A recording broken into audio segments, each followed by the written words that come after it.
Hey, so I wanted to do a Tombow specific bit of demos because I know some of you, that's all you have. So I don't have the grayscale set that you have. I only have this color range set that's sort of a skin tone. But one of the great things about Tombows is that since they're water-based, they have a lot more movement and smear to them. So you can actually get a lot of gradients from even one marker. So I'm on the marker paper, same as you have, on the correct side, which I'm trying first here. And you can tell that I can lay Tombows down with a little bit more chaos and gesture because now I'm using the clear blender marker and you can just see how much they move. Since they're water-based, they are soaking a little more into the paper. They stay wet longer than the alcohol-based. So you'll see that the paper has a little bit of buckling to it when you're using Tombows on them, and even the top layer of it sort of gets shreddy. So as I'm starting to color this, you can see it's kind of keeping a texture. But the nice thing is you can let it dry, it usually settles back down and you can brush the shred off, but I'm also going to show you a tip here when I get through this one to help combat this. So I only have two colors here. You can see I made a very large gradient and was able to get rid of most of the lines from me kind of feathering in the medium brown. You can see I'm kind of showing you that's buckling there. This is because the paper is very thin. So this is it when it's dry. I've gone ahead and brushed off all of the texture and it's flattened back out pretty nicely here. But the trick I'm going to tell you about is if you take a sheet of your marker paper and flip it over. So one side of your marker paper has a little bit of a waxier side, which is the side that's usually the back. One way to test that is to do a swatch on it and see which side stays wet longer and moves more. That's the waxy side. It's going to have a little bit more of a barrier, so when you're working with your Tombows, it's not going to buckle as much, and it's going to be a little bit better for mixing. It's not going to get as like shreddy, crumbly on the top of the paper. So once again, I'm going to draw a little circle. I'm feathering in just real roughly, putting color in, knowing that when I use this clear blender, it's going to move it all around anyway.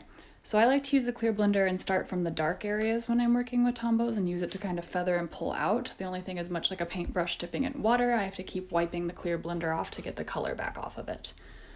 But you can see it pretty much destroys the texture underneath it. I'm able to get rid of all of those lines and hashes from me very roughly laying it in. And then go through, add another, that's the same color brown, so I'm just putting it back in, which shows you how much it's washing out just from me using the blender. And then the more ink you have on the page, since these stay wetter longer, the easier it is to blend them. So this dark color is going to melt right into those layers underneath it very quickly.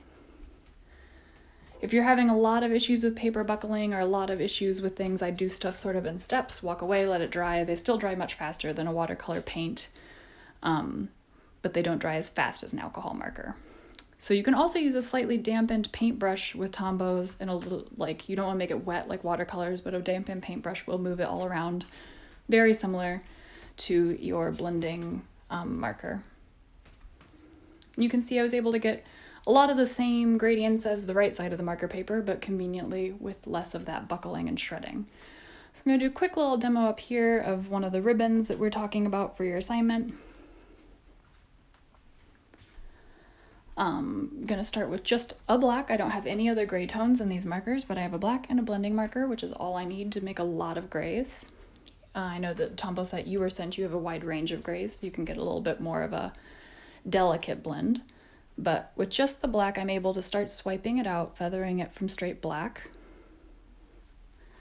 And then I take that marker, which has a little bit of leftover black on it, and shade my midtones.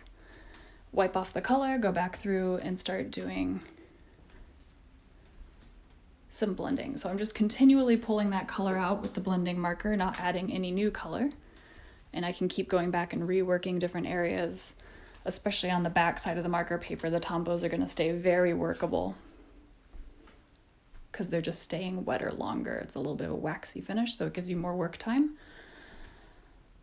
I'm just blotting it on the same page that I'm doing these little demos on, but I'd suggest having a marker page to the side that you can blot your marker on so you're not just making scribbles everywhere. You can see down here, even though I added this very faint kind of gray tone pretty early, I'm still able to move it around and really feather it out to a nice smooth blend.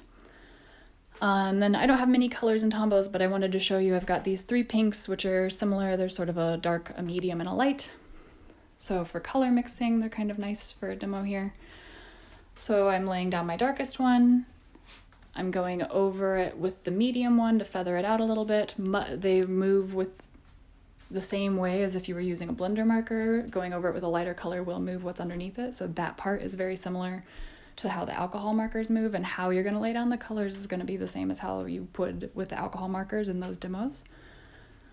But they're just going to be a lot easier to kind of blend out, and you're going to find that you don't have to have as many different shades to get the same amount of gradient, because you really can just like with a blending marker, these will move like crazy. So here I'm going to show you, if I flip this over,